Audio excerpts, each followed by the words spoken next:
ভাই জানলাটা খোলেন তো। ভাই এটা কি রিকোয়েস্ট হলো না হুমকি হইলো? এখানে ভাই বলছি কিন্তু টোন ঠিক নাই, বডি ল্যাঙ্গুয়েজ ঠিক নাই, তাই না? আচ্ছা, দেখা যাক রিকোয়েস্ট আমরা কিভাবে করব।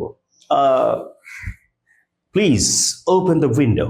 আচ্ছা, এই প্লিজ দিলে কিন্তু রিকোয়েস্ট হয়ে যায়, তাই না? কিন্তু সাথে যদি একটু কোড লাগান তাহলে আরেকটু সুন্দর হয়। চিনি দিয়েছিলেন, এখন মধু দিলেন, তাই না? Could you please open the window. আর টোনটা কেমন হবে? Could you please open the window.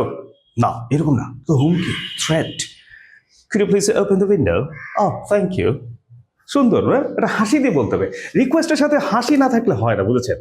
এই আমরা হাসির চাষি। আচ্ছা, কুড এর পরিবর্তে উডও দেওয়া যায়, অর্থাৎ would you please open the window. Sure, of course. সুন্দর করে কিন্তু বলা যায় এটা, তাই না? তাহলে কুড ইউ প্লিজ এই মাত্র তিনটা শব্দ দিলে আপনার যে কোনো কথা সুন্দরতম হয়ে যাবে, সুন্দরতম হয়ে যাবে। কুড ইউ প্লিজ কুক, দয়া করে আপনি রান্না করবেন। হ্যাঁ, could you please close the door. এই যে কুড ইউ প্লিজ। আচ্ছা, আরেকটা ব্যাপার বলি, মাইন্ড দিয়ে যদি আপনি রিকোয়েস্ট করেন, মাইন্ড ধরেন আপনি কিছু কি মনে করবেন, এরকম আমরা বলি না?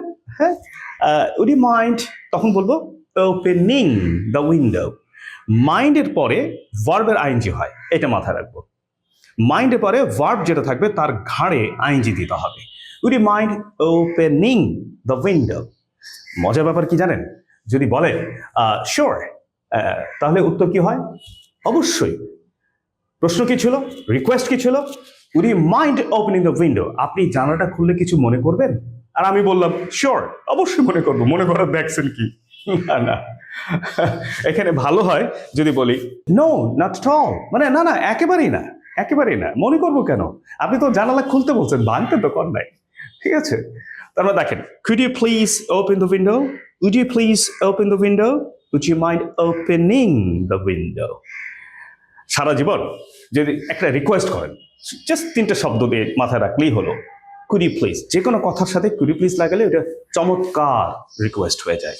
এই জন্য কথার মধ্যে আর্ট থাকতে হবে এবং হার্ট থাকতে হবে।